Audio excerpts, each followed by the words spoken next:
Have you ever thought lighting every cigarette is decreasing your lifespan and increasing the risk of cancer? Yes, you heard it right. It might seem harmless, and you might often say, it's just a one puff and just a one habit. What will it do to my body? But believe me, what happens next is far more dangerous than you think. Inhaling each puff of cigarette delivers a load of over 2,000 toxic substances in your body. Among these are nicotine, which is responsible for tobacco addiction, and silent killers called carcinogens, which causes cancer. Did you know approximately 90% of lung cancers occur in smokers? Yes, you heard it right. Now let's see how smoking causes lung cancer. When a person smokes, the smoke, as well as toxic agents, enter the respiratory tract. The smoke passes through mouth or nose to pharynx. From pharynx, the smoke reaches the larynx, and finally to trachea, bronchi, bronchioles, and alveoli. When the toxic substances in smoke comes in contact with walls of trachea and bronchi, it has direct irritant effects on tracheobronchial mucosa. This leads to inflammation and increased mucus production. This is now called chronic bronchitis. Due to this, smokers experience cough lasting for more than 2 to 3 months, with excessive sputum production. Along with smokers experience difficulty in breathing as well. Not only this, the harmful agents in cigarette smoking leads to injury to lungs and local elastase production.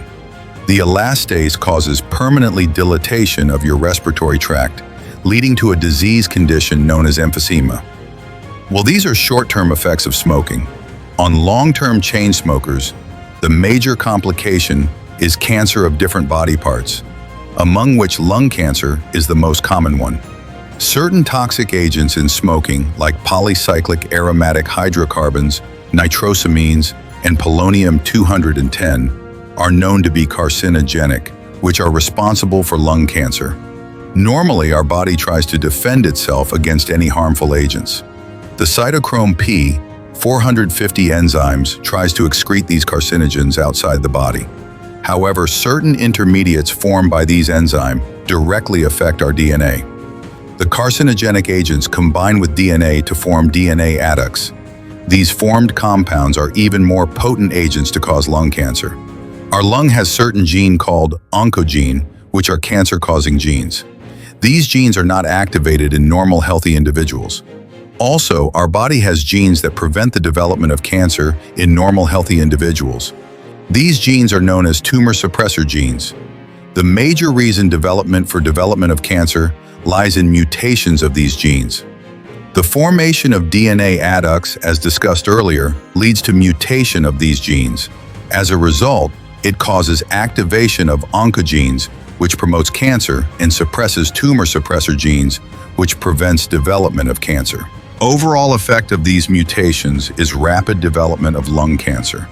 More specifically, deep sequencing of genomes of lung cancer that occur in smokers has revealed a presence of thousands of mutations of a type that is produced by carcinogens in tobacco smoke in experimental settings.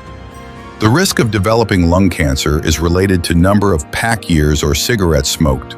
Smoking also increases the risk of development of lung cancer in people who are asbestos workers and uranium miners. Smoking along with alcohol consumption increases the risk of mouth cancers. Not only lung cancer, smoking is also associated with cancers of esophagus, pancreas, bladder, kidney, cervix, and bone marrow. Non-cancerous conditions like chronic bronchitis, emphysema, and chronic obstructive pulmonary disease, that is COPD, are common in daily smokers. Smoking is also responsible for increased level of cholesterol in body, leading to high blood pressure.